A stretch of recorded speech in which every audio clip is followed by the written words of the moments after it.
Okay. You're right. Okay, right on time, 7:05.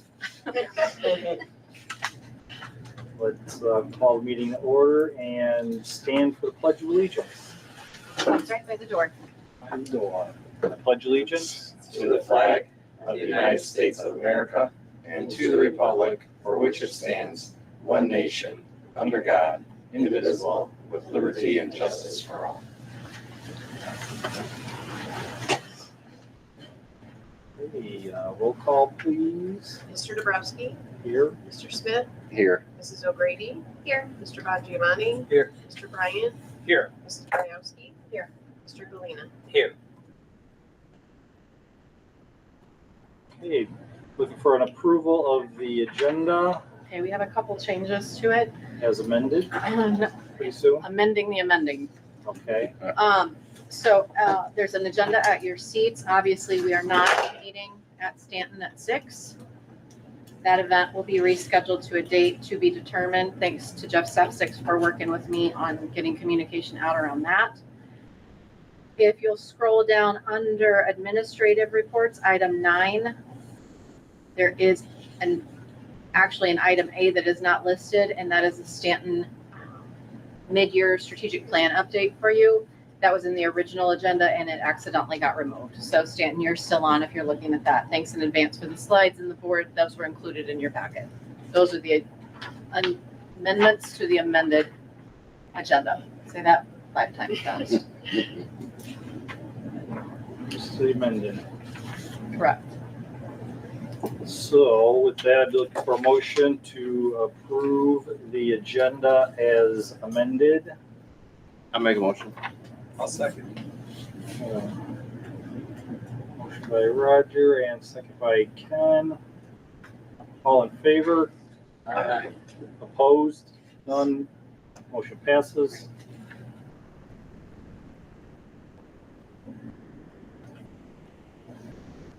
Next, I'll be looking for an approval of the minutes from the December 17th, 2024 Board of Education meeting. That was a great meeting, wasn't it, Sarah? My first one. I'll make a motion. I'll second. This is a motion by Danny, second by Jen. All in favor? Aye. Opposed? None, and no abstentions, I don't think. Everybody was here. Motion passes. Item number 6, correspondence. There's one letter. Says your generosity will help Lake County on our flight to make a difference in the lives of American veterans. Fox Lake Reed School District's very thoughtful donation made in memory of veteran Great check. Raycheck on December 13th, 2024 will enable another veteran to take their trip of a lifetime. Mr. Raycheck's family has been advised of your kindness. Since 2013, Lake County Honor Flight has taken 564 veterans to Washington, D.C. to visit and reflect at their memorials. Your generosity will help Lake County Honor Flight further our mission of celebrating America's veterans with a multi-day trip to Washington, D.C. to visit the memorial dedicated to honor their service and sacrifices. We are so very thankful for your support and the tribute you have made to Mr. Raycheck and other American heroes.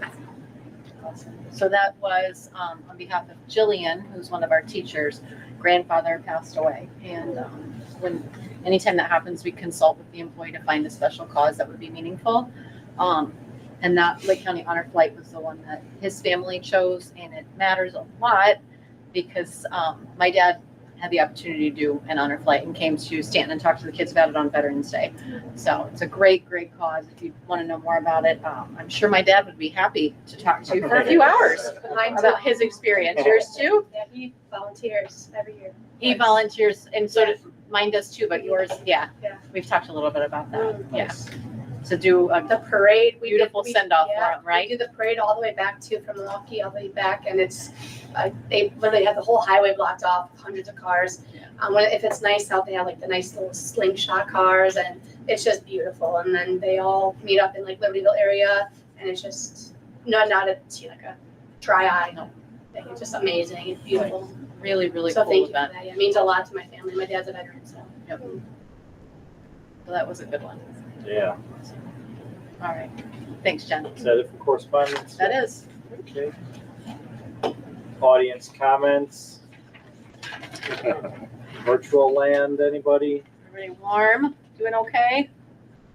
Okay, making sure that everybody that's on the call got the email that we're open tomorrow, including Stanton, the water main is fixed. There we Terry was go. upset. Thank you. Thank you. Thanks for paying attention, Jeff. Oh, there's Liz. Hi, Liz Anderson. Hey. All right. Okay, next on the agenda is the consent agenda representing accounts payable in the amount of $1,663,186.63 and the December treasurer's report. There's no questions on that. You're looking for approval. I make a motion. Motion by Roger, Second.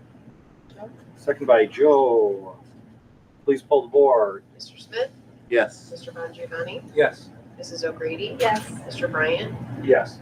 Mrs. Bryowski, Yes. Mr. Galina, Yes. Mr. Dabrowski. Yes, motion passes. Fantastic. All right.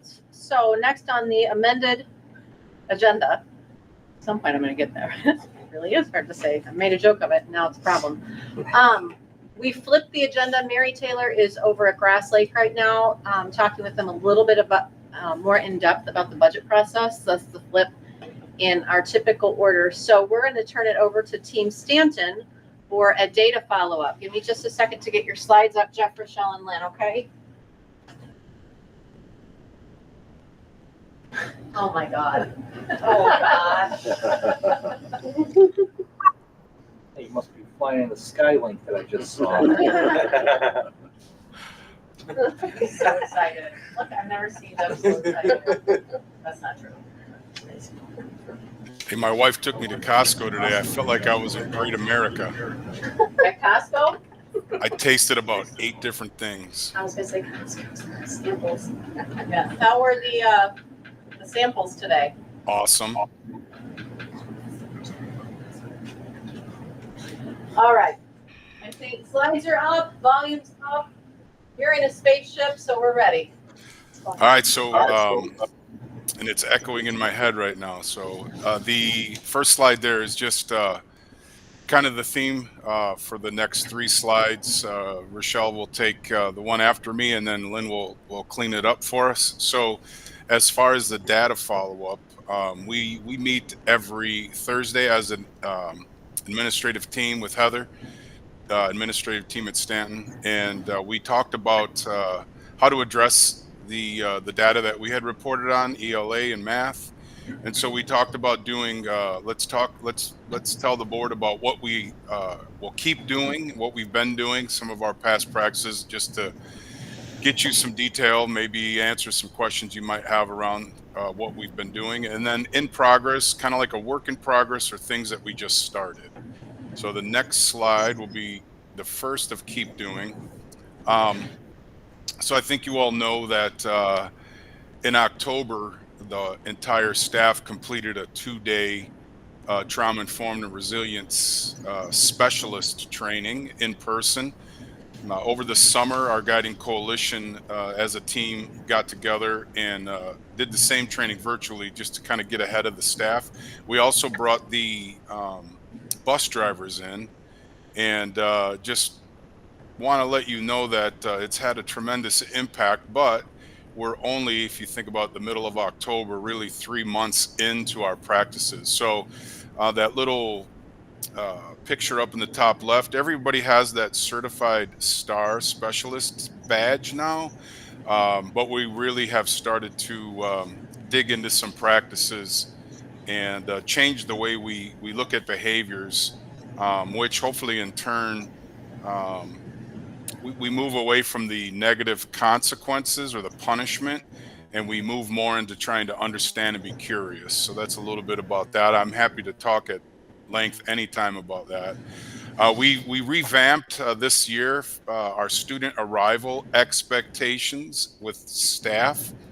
And so if you, and I know Danny and Sarah and Jen, you probably have dropped your kids off and see this, but Clayton Walker, our new safety coordinator, meets and greets the kids and the parents at the parent drop-off area. Lynn is out with Oakley about halfway down the sidewalk. Rochelle is greeting at door 4 where the kids come in, and then every staff member has an assignment from 8:15 to 8:30.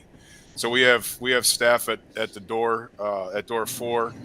The kitchen staff is providing breakfast to all of our kids who want it, and then there are staff throughout the building, hallways, cafeteria.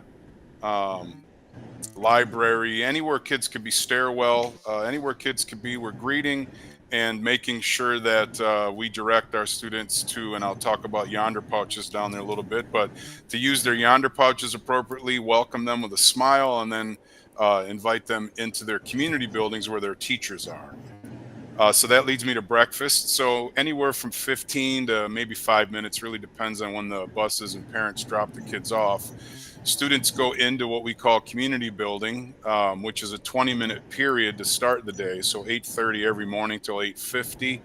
But before that, there's quiet music playing in a lot of the rooms. The lights may be dimmed, but really it's just an opportunity for kids to kind of work on some of their executive functioning for the day, get themselves organized for the day, be greeted by their teachers, and just have a calm start to their day with some breakfast if they'd like. Any questions on any of that so far? Nope. Okay, thank you. We'll move into the Courageous Classroom then. That is, we shifted away from Wednesdays being second step that we have to do to Mondays being our Courageous Classroom social emotional curriculum. That's connected with STAR. That comes to us from STAR, so it aligns to all of our practices. Megan Reimers, our counselor, sends that out Wednesday or Thursday prior each week so that our teachers can get a look at the slides. And there's a theme each week, which we kick the week off on Mondays. On Wednesdays, then, their Courageous Classroom turns into a Courageous Cash Bank time. So 20 years ago when I started with Mr. Lomas, it was his face on the Principal Pride dollars, kind of like Monopoly money. And we now do Courageous Cash. So it's the PBIS rewards that you see there on the screen. It's a practice we've done for many years, but we've just shifted things to align to our trauma informed resilience practices. The split lunch period, we started a little bit last year with one of the lunch periods so 5th and 6th graders got split up, but now we do that with both of our lunches. So instead of having upwards of 130 or 40 kids in the cafeteria for 15 minutes and then at recess for 15 minutes, either outside or in our field house, gym, we split it in half. So if the 5th graders are in the cafeteria eating, the 6th graders are now with the weather inside the gym, and then they flip at the halfway part. So that's really helped with congestion, noise in the cafeteria, just because there's classes going on there during first lunch, and then behaviors. And it allows us to better support the kids too with staff. I already talked about the Courageous Cash, but that goes right along with PBIS, which is our positive behavior interventions and support. Again, something we've been doing for well over a decade. It's rewarding kids for doing the right thing. And we have random raffles. We have a store. If you visit right on the other side of the red doors as you enter into the gym, there's typically it's for the art department to display kids' work, but it's become our kind of our window shopping area. So our PBIS team's done a great job of finding out what the kids like as far as rewards and incentives go, and then allowing them to save their cash every Wednesday, make deposits, teach them how to save and earn, and then spend their money on the things that they like there.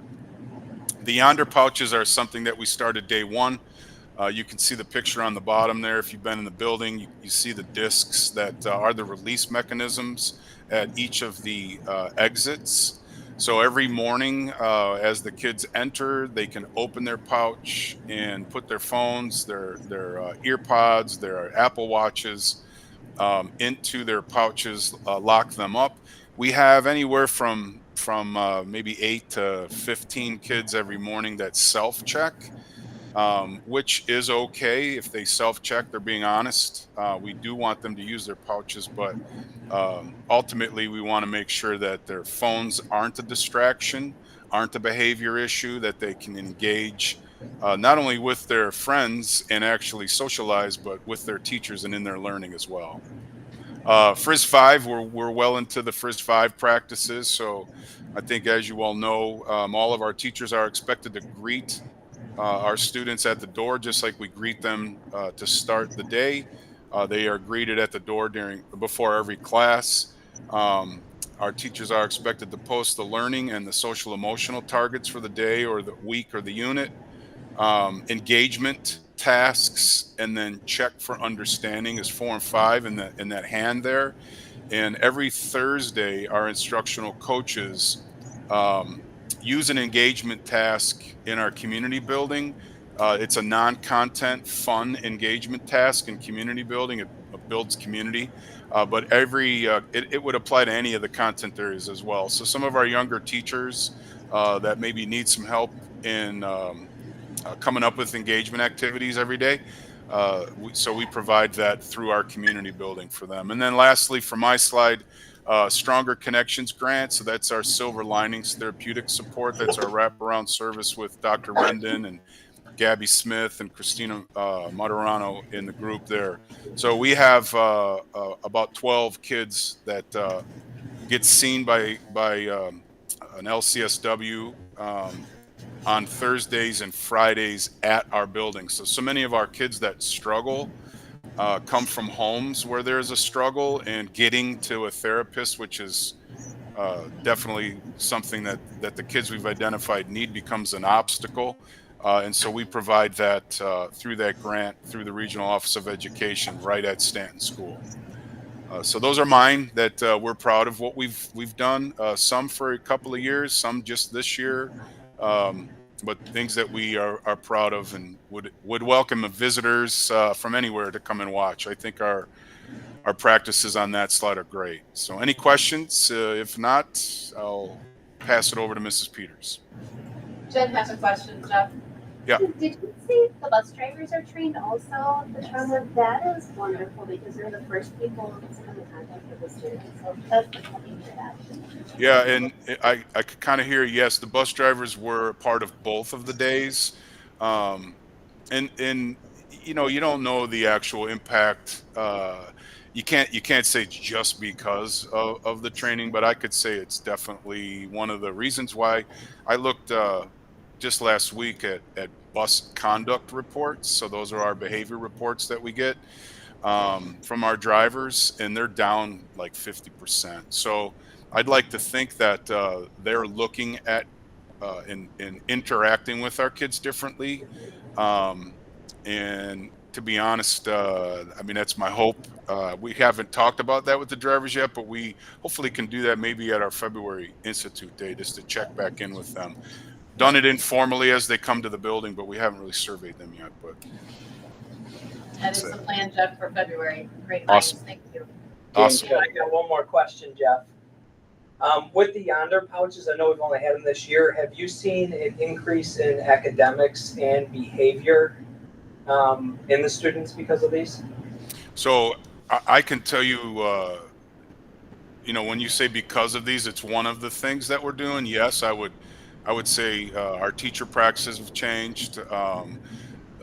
We're teaching students in their old school detentions. We now call them opportunities to be better. So we're teaching them about why they're behaving the way they are. We're actually letting them kind of explore a little bit of simple neuroscience, teach them about their brain a little bit. And I'm going to tell you what, it's been really cool to listen to 6th or 7th or 8th graders kind of be curious as to why they do what they do sometimes, because of the way their brain has been developed and things they've gone through.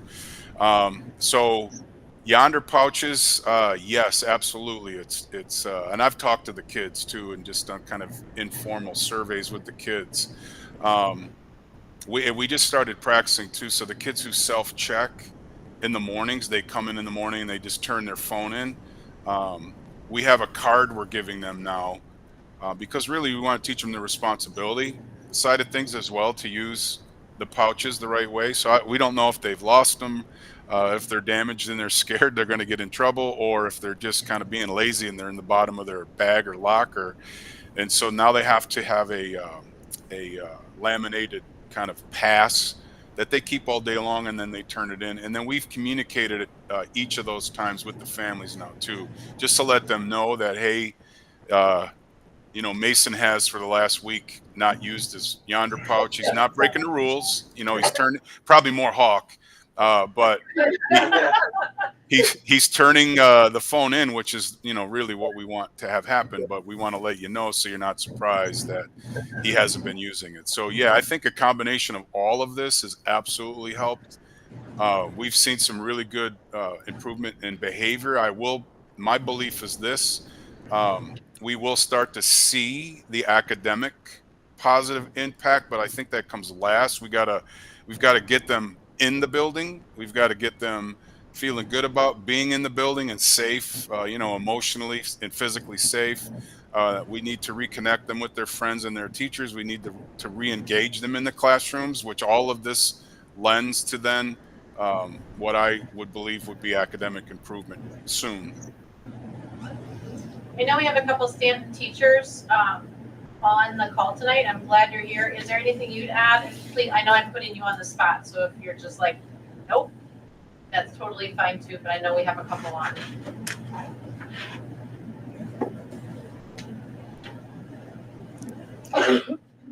Go ahead, Nicole. Oh, Nicole, Liz just tapped you in.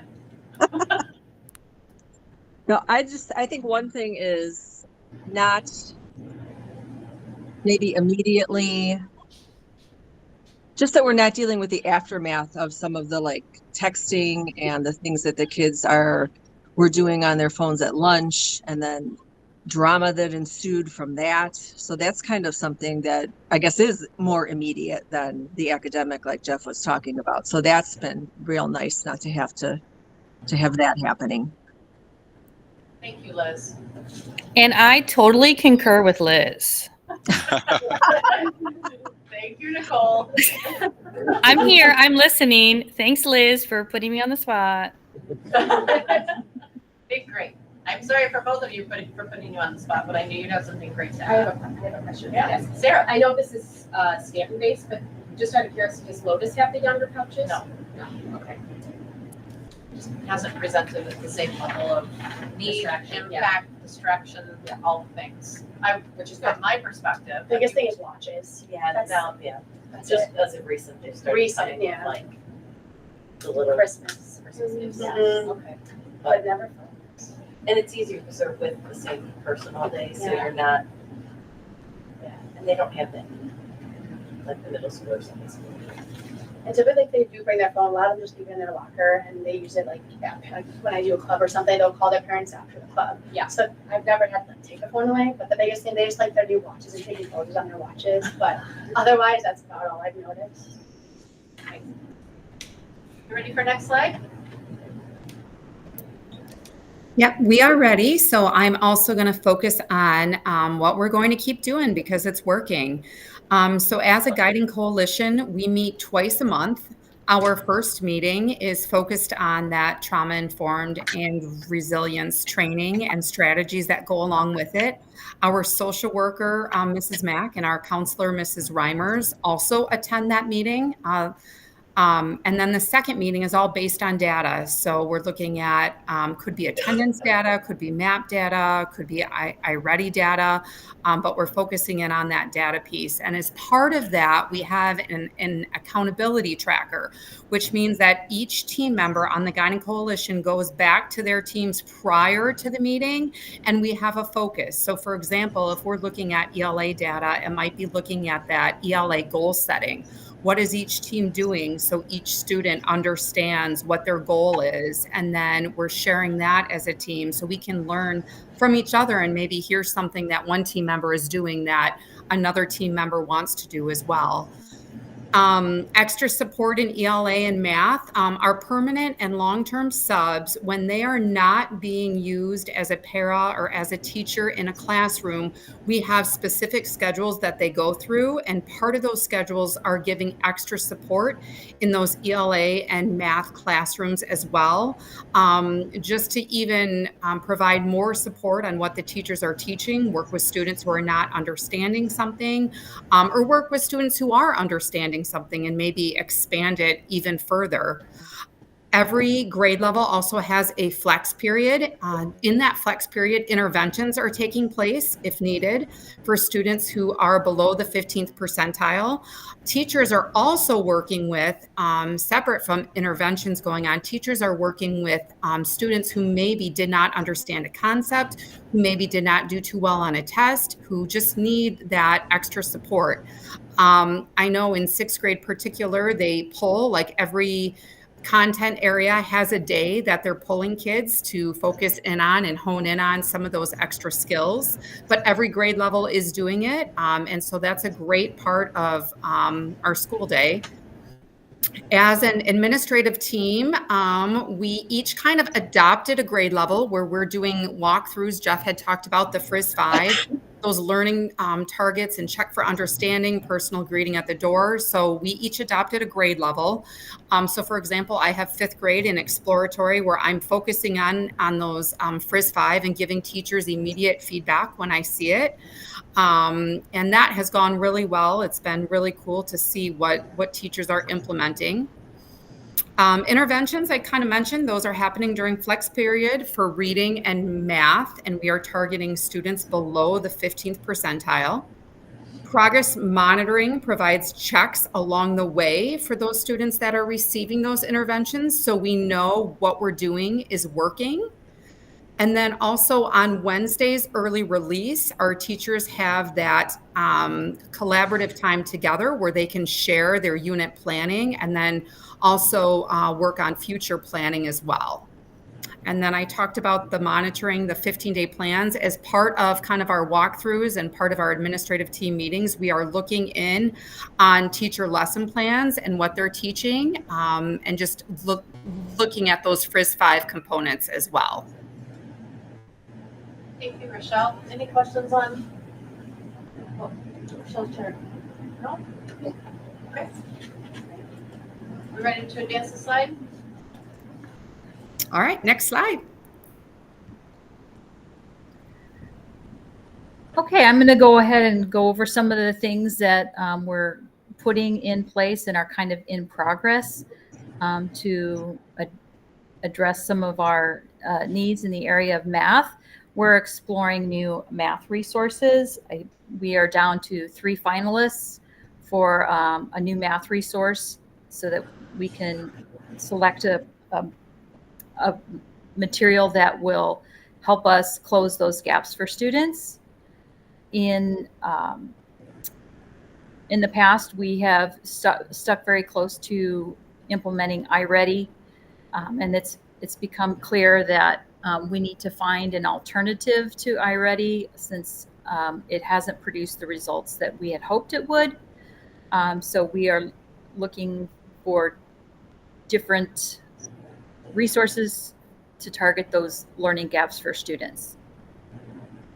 The 5th grade has done Hang on just a second, Lynn. So that, in digging into some data as recently as last week, things that we found were in looking at the student cohort of kiddos at Stanton who have IEPs, and that's any kind of an IEP. We found that the vast majority of students who are IEP eligible are getting stuck or have remained stuck at the 2nd grade level in their iReady diagnostic.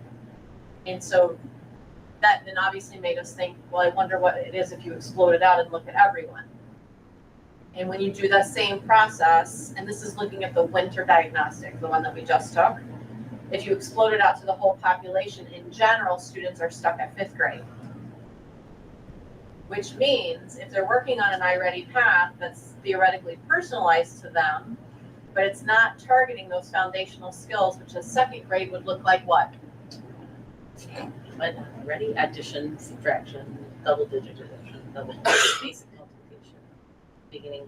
Talking about place value and fact fluency.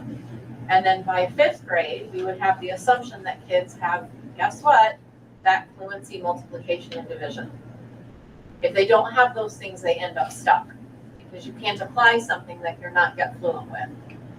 So the conversation with our math teachers last week was, iReady can and certainly should remain a choice for kids to have access to, particularly if it's showing to help a student make growth.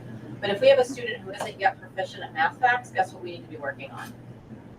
If they don't yet completely understand place value and the fact that when you move to the left, numbers get bigger by exponents of 10, guess what we need to be working on?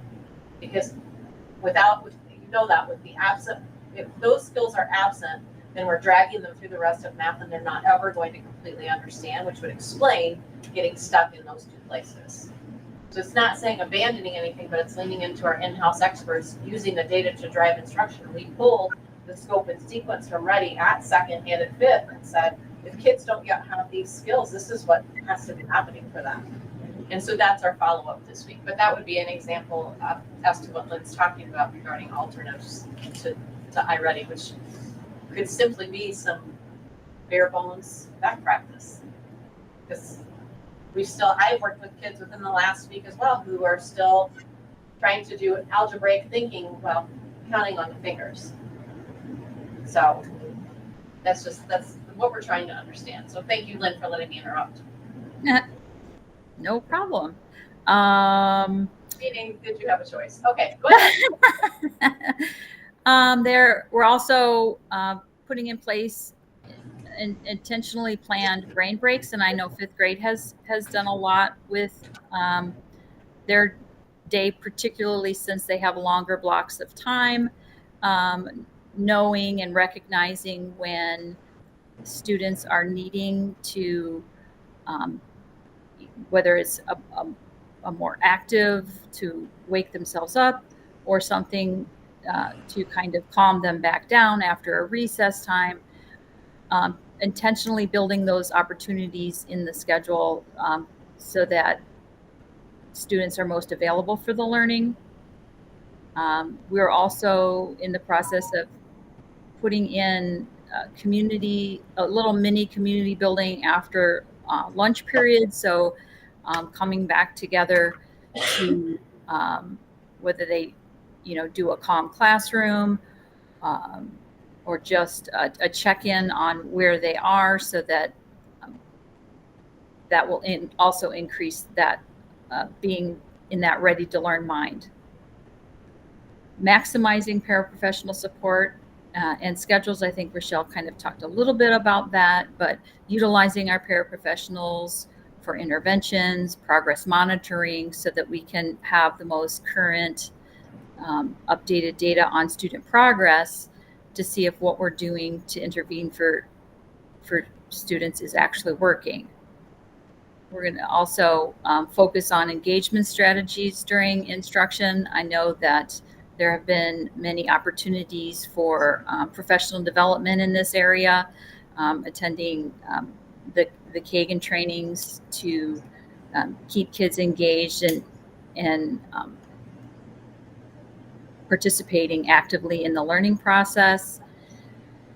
We also have started a more intensive student problem-solving process and bringing in families to help build a comprehensive plan for not only students' academics, but also for behavioral needs, and getting everybody at the table and invested in the success of the student.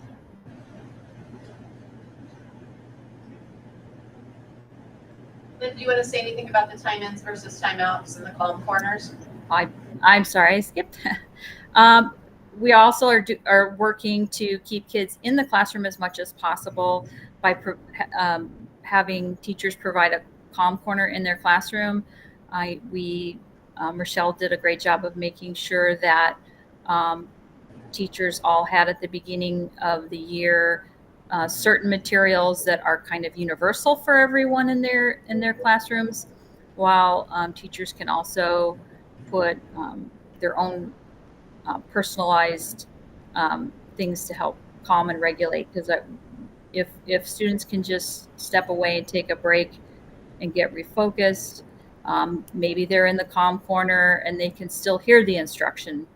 That is our hope, is to keep kids in class versus out of class as much as possible. Thanks. With the last bullet point, student problem solving, with the bringing the families in, what percentage of families are coming in and being active these days with this? Are you talking about at a problem-solving level? So far, we've conducted 3 intensive problem-solving meetings. In one instance, parent could not attend, 2 others, they have been present. So this is our, and so far I've facilitated those meetings just to send the message that we're very serious. The whole team's been at the table, Rochelle's been at the table, to really convey the importance of everybody getting on board. So we did one of those before winter break, and then 2, Rochelle, those were last week, weren't they? It feels like a year ago. Correct, yeah. Yep, they were last week. 2 last week. So it was just communication with the parents at that point? No, for it's that, a very, that one parent that didn't attend, or for that that child? was an internal correct, and that communication went out to parent who was fully on board. Okay. It's kind of a different situation on that one.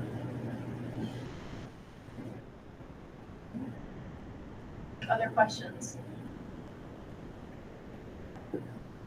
Awesome. Thank you, Stanton. That's a lot going on. We sure appreciate the attention to detail, the updates, and the commitment to doing the very, very best for kids every day. Thank you, Jeff. Party sons. Anything else from you guys from STEM perspective? Wow, okay. Someone has learned to use the Okay, with that, then I'm gonna stop sharing this and say thank you very, very much. To Jeff, well, maybe, to for sure Rochelle and Lynn, Nicole and Liz, thank you for chiming in. We definitely appreciate you. And Jeff, yeah, thank you. All right. Next on the agenda is the personnel report. I'm going to ask that we table a couple of things for discussion in closed session this evening. We do have a hire of a bus driver, which is always a great thing. We have a resignation. We have a retirement request. And then you see the postings for the unfilled positions remaining this year. So at this point, I would be asking the board's approval for the hire of a bus driver, the acceptance of a resignation, and the acceptance and approval of the request for retirement. Is the bus driver an alumni school? I do not know. I think he did go to Forest for a few years. So he did Play go. softball together? Name looks familiar. Went to Grant, I believe. Went to Grant? Okay. It's the same person. I'll make the motion. Thank you, Roger. Motion by Roger, I'll second. second by Ken. Please poll the board. Mr. Smith, Yes. Mr. Bryant, Yes. Mrs. Braiowski, Yes. Mr. Galina, Yes. Mr. Dabrowski, Yes. Mrs. O'Grady, Yes. Mr. Von Giovanni. Yes. Okay, motion passes. Thank you. All right. Mary, how's Grass Lake? Okay, Cold? yeah. Okay, good. Closing. I think it had changed much across or down Grass Lake Road. No. All right, let's talk facilities updates.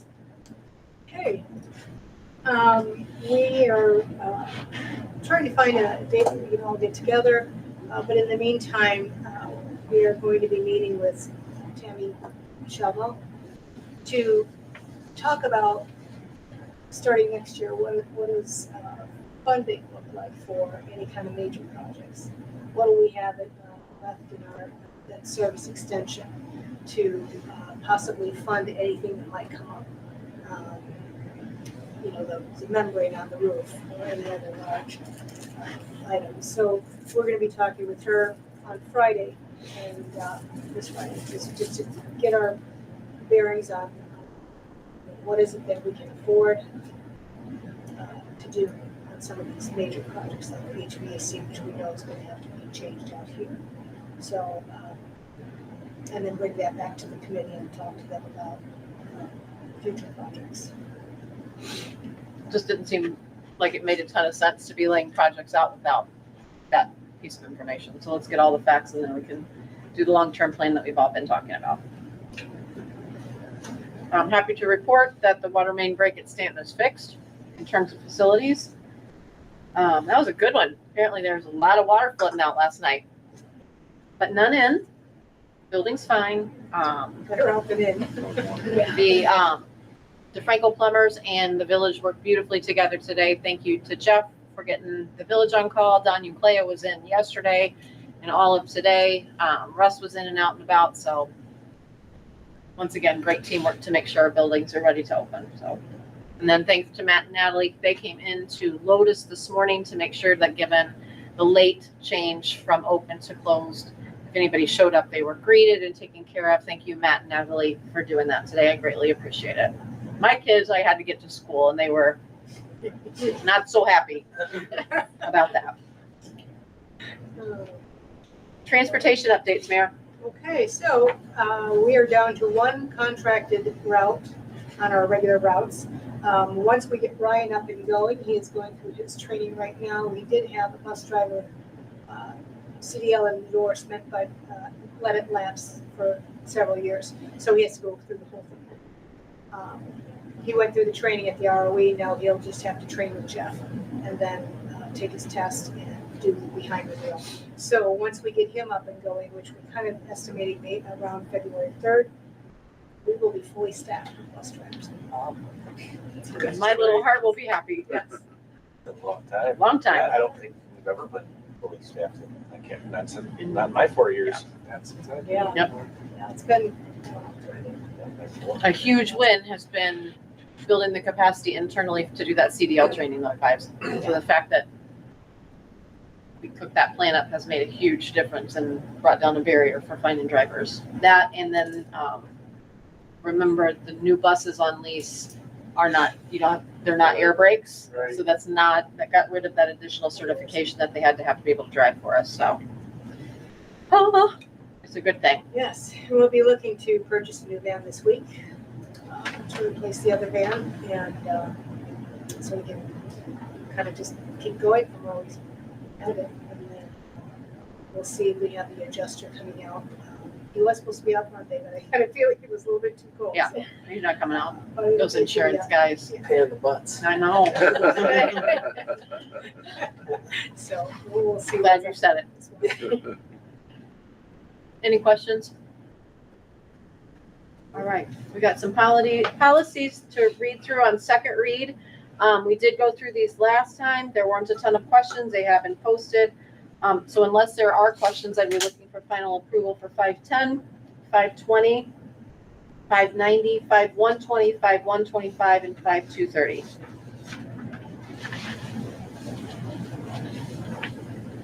Any questions on those? No? Was that a motion, Jen? Yes, that's. Yeah, motion from Jen, I'll second. second from Danny, all in favor? Aye. Aye. Opposed? None, motion passes. Thank you. All right, at your seats. So we're not doing new policies because I've asked the board to be in consideration of Vision 2030. We gave you a lot of background information on this. At your seats are some slides with even more information about Vision 2030. This is basically, if you'll flashback to Vision 2020, was all about school accountability. Ken's favorite topic of evidence-based funding. So this is another opportunity for a collective group of stakeholders to come together to talk about the vision for the state of Illinois in the next few years. So as you can see in the materials here, and I'm happy to go through the slides, they are riveting. Let's see if I can pull them up here. For the good of the group. There we go. So gang, this is a PDF I'm showing you straight from the state. There are a couple of pieces of this. I know I'm being very sarcastic about it, but there's at least one piece of this that I'm very, very excited about for the entire state and specifically our district. You can see the collaboration across different groups in building what has become known as Vision 2030, and specifically thinking about ways to create some local relief on state mandates. So out of the good of their hearts, state legislators will come up with these fantastic ideas. And a lot of the time, they're not bad ideas at all.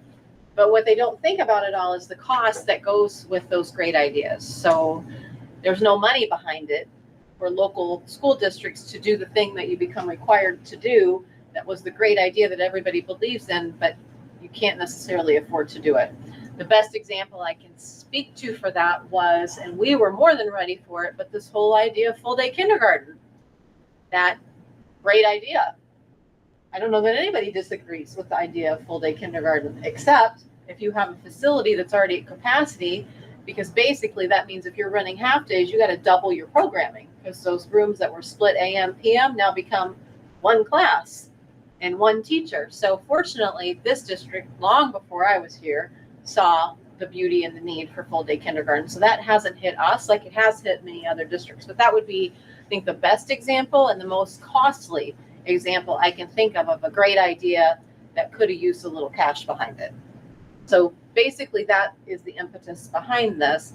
And then knowing that anytime we're talking with the legislature, and rightly so, if you ask for money, they want to know, well, what's the proof that what you're doing is working? So that comes back to the state accountability system. So when we think about future-based learning, we want to make sure our kids that graduate our systems are college, career, and life ready, knowing that that can present in lots of different ways for kids. Sometimes it's a 2-year college, sometimes it's a 4-year, sometimes it's a trade, sometimes it's the military, sometimes it's straight to workforce, which is language you'll hear shifting finally from college career ready to college career and life ready, because there are a lot of choices that kids can make, and we need to be embracing and helping them see them all. Looking at safety and well-being, I think you just heard that through and through, particularly what Stanton just shared with you, related to the fact that kids all over are coming to school with all different kinds of trauma and experiences. What unifies our student body right now is they survived 18 months of being home on a screen, maybe here behind this weirdo plastic thing on a different schedule with teachers doing their very best, but behind masks.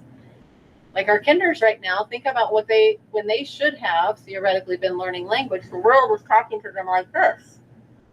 And little's best cue language by watching your mouth move and connecting those sounds with this visual. So it doesn't surprise us that some of our youngers, a lot of our youngers, are really struggling with that language production. That doesn't mean every student needs an IEP for speech. Instead, we got to figure out what does practice look like. Right, speech path? Obviously, to do that, we want to make sure we're getting teachers in the pipeline, which is a difficult thing to do, knowing what our newest class of teachers are facing in terms of retirement. Meaning, when can a newest tier employee retire? I think I'm 65. 65. Makes them able to access their retirement. So the short-term salary and the long-term retirement is making being a teacher less and less desirable. And then obviously we want to be able to have curricular resources and instructional flexibility to meet the needs of local communities. So you put all that together, and what this statement is saying in a whole lot of words and a big fancy resolution is, hey, let's make sure that the assessment system makes any sense at all. So instead of ranking schools against each other, let's look at how kids are growing over time, how kids are making progress for themselves based on criteria rather than comparative rankings. Because right now, it's on a bell curve. There's going to be the top 10%, the bottom 10%. Doesn't matter who they are, they're going to get whacked with that rating. Everybody in the middle is kind of smushed together, but it doesn't really tell you anything at all about how your kids grew, what was working and what wasn't. So in terms of looking at criteria versus student and group comparison, there is the idea of looking at kids as a whole person as well, and who are they, as well as how much have they learned. And then obviously reforming the mandate process to understand that a downstate school may need something different than a Highland Park school, than a Fox Lake school. And that's okay.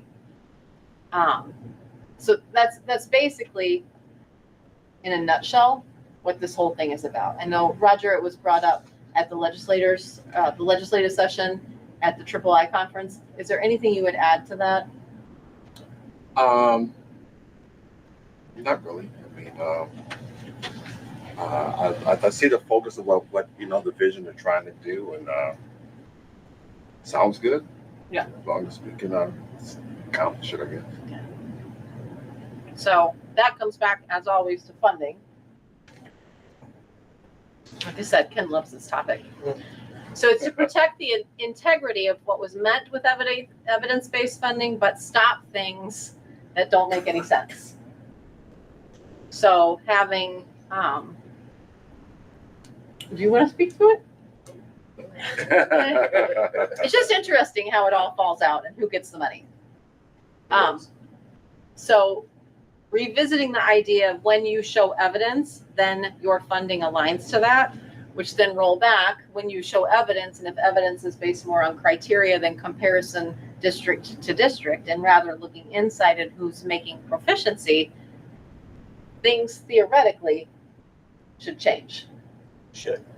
Evidence-based funding was, that came out in 2017, and it was 4 or 5 funding programs that were combined. Correct. I was thinking, in my reading anyway, Told you he loves it. It passed, of course, because we use it, and from everyone that I've spoken with, it's better than what it used to be before 2017. But they did acknowledge that it needed to evolve, and it was going to. So even legislators knew that it wasn't perfect, but it was better. And they set it up so it could change over time. And it does need to change.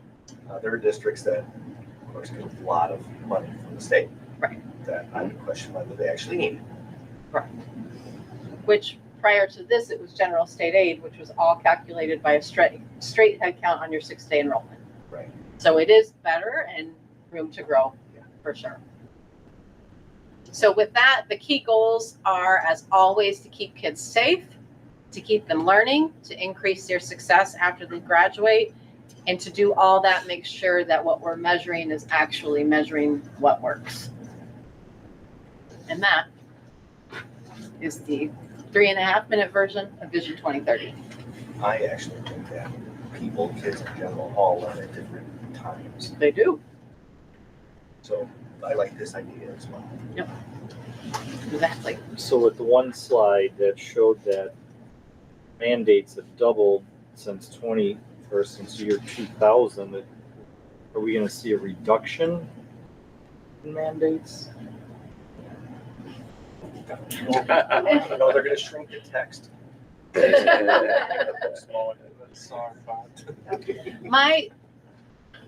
So nowhere does it say that. It says everything about funding more equitably, which would make me predict that there won't be a change in the proposal of mandates, because there's tons and tons that go through. Some get approved and passed. I don't anticipate that changing. How funding is allocated is more the goal. Because to reduce the number of mandates would be to tell the state legislature, stop coming up with this stuff.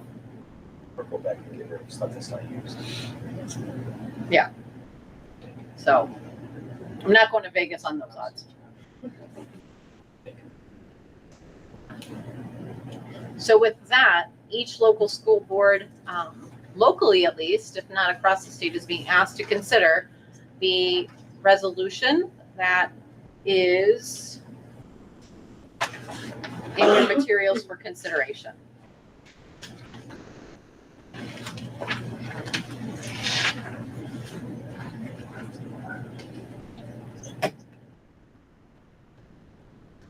Is there an edited version in here of the resolution specific to us?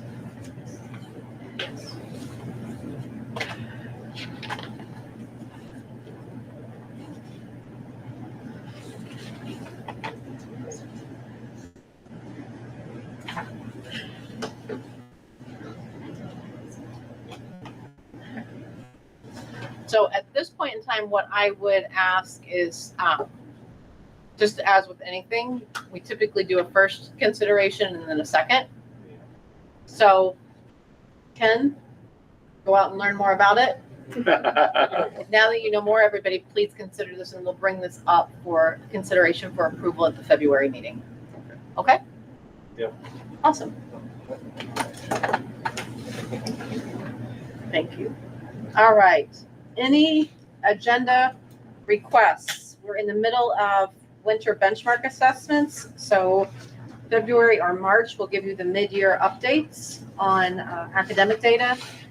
Anything else this board would like to hear or know more about? Okay.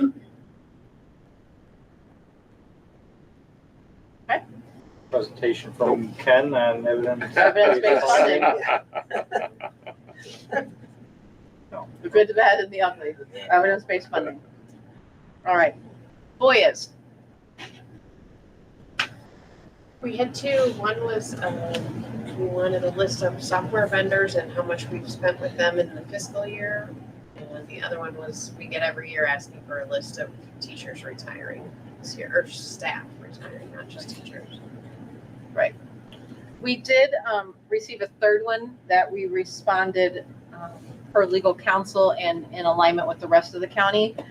You'll remember that we kept getting FOIAs from that Oliver person. Owen Wang. That we couldn't exactly figure out who it was and what the entity was. It was from the Daily Gazette.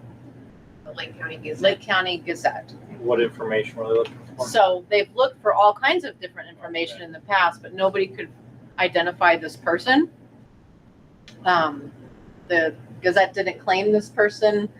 And so we had sent something saying, we're done playing this. So everyone in Lake County received one asking for our count of illegal immigrants.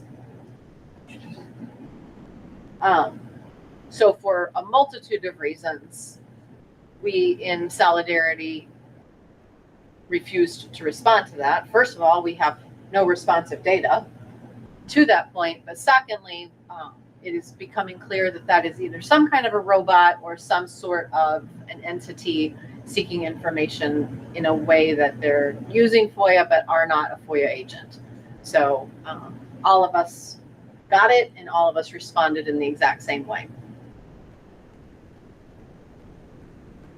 Okay, other dates of business. The 18th of February is our next board meeting. Our plan as of right now is to move that over to Stanton to do everything we would have done in person, including student recognition. We'll confirm that for you. You know that March 12th is the division dinner. Let Christy know if you plan to attend. And I believe that that is all that's on the open session agenda for this evening. Christy, you can sign me up for that dinner. Yeah. Thank you, Roger. I'm gonna see if I can go as well. It's good. Schedule that. Okay, will you let Christy know, please? All right. Anything else for the good of the board? I'd look for a motion to go into closed session to discuss confidential staff matters. I second it. Who did it first? I'll make the motion. Oh, sorry. Now you can No, I can second it. Yes. I knew you were gonna say it, so I was looking at you. You're out of order, man. 8:03. Madness. Madness. I read your mind. All in favor? Aye. Opposed, none, motion passes.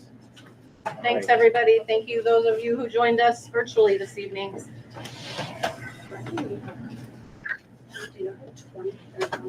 My God, thank you. I'm gonna go start my band, so it's nice and toasty when I get in it. Yeah, you're skating? Yeah, we have 20 total parent volunteers this Oh, year. I don't get in my van till. 20 parent volunteers. My co-teacher and I are kind of changing it up a little bit, so we're getting parent volunteers now to help grow